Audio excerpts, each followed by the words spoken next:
kusoo dhawaada degmada Laascaanood gobolka Sool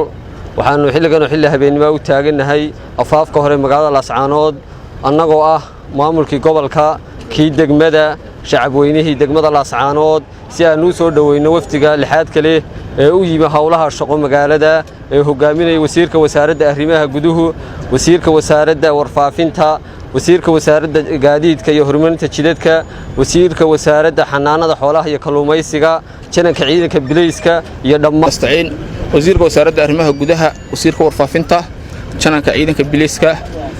wasiirka xanaanada xoolaha iyo wasiirka gaadiidka horumarinta jidadka iyo dhammaan wufuudda kale halka maraysa dhamaantood ku salaamayna salaanta salaamka assalaamu calaykum warahmatullahi wabarakaatuh mudanayaal soo dhawaada gobolka Sool ku soo dhawaada degmada Laascaanood runtii dadweynuhu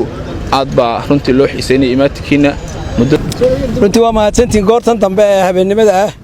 soo dhaweyntan qaaliga ah sameyseen soo dhaweyntanna waxay daarantay waa la iska garanayaa anigu golayaashii hore aan ahay wasiirkii hore aan ahay waanigii ka tagay bishii December wasiirada cusub ee nagu soo biiray Mr. Cabdirasaaq oo wasiirka jidadka iyo gaadiidka iyo xildhibaanka cusub ee casoowe soo biiray ayaynu soo wada dhaweynaynaa haddaynu nahay reer Sool ama reer Laascaanood ma hadda aniguna waa idin la celinayaa sida wanaagsan ee noo sharifteen waxaan leeyahay xaafadda dhalinyarada iyo waxgaradka kale assalaamu calaykum warahmatullaahi wabarakaatuh runtii wasiirka soo koobay oo dhameeyay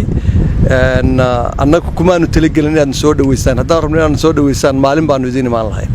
laakiin dadka iyo deegaankaba waanu u turnay deegaankeenna maanta soo dhaweyn loogama baahnayn shaqa looga baahan yahay taasaa keentay inaanu xilli shaqo soo galno si aanu aroortii shaqadeeda u bilaabanno insha Allah haddii lahaydmo aad iyo aad baan se idinka mahadnaqaynaa dhammaan aniga oo ku hadlaya raggan garbahayga taagan afkooda iyo waftiga kale aad soo dhaweyseenba xilliga aad taagan tihiin iyo sida aad noogu samirteen ee aanu taahidda aanu soo daahnay aad iyo aad baan idinka mahadnaqaynaa wassalaamu calaykum warahmatullaahi wabarakaatuh marka dee xukuumaddii ayaa meesha maraysa yacni xukuumadda dee qorweynteedii waana waa gurmad u socda gobolka oo dhibaatooyinka ka jira bay u soo gurmadeen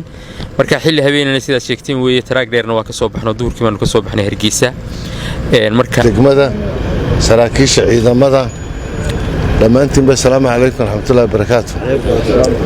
aniga ku hadlaya magaca waftiga aad iyo aad waxaan ugu mahadnaqaynaa idinkuna mahadnaqaynaa xilligan oo xilli habeenimo ah inaan maxaan ku raahday sidan ballaaran aan noo soo dhaweyseen aad iyo aad baan idinku mahadnaqaynaa sida salaadii duur waxaanu ku soo tukanaa annagu magaalada Hargeysa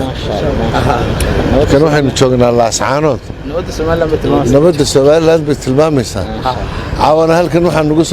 nagu soo dhaweyseen doodidii baan joognaa ayaa nagu soo dhaweyseen aad iyo aad baan idinku mahadnaqaynaa markasta waxay nolosha bini'aadmiga hidee waa noloshu way socotaa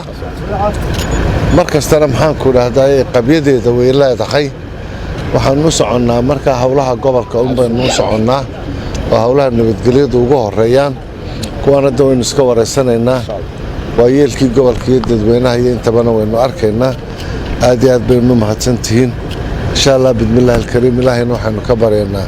raxmaadkiisana inuu inoogu deeqo nabadgelyadeenna inuu inoo sii adkeeyo horumarkeennana aynu si khayr leh inugu guulaysano aad iyo aad baa u mahadsantihiin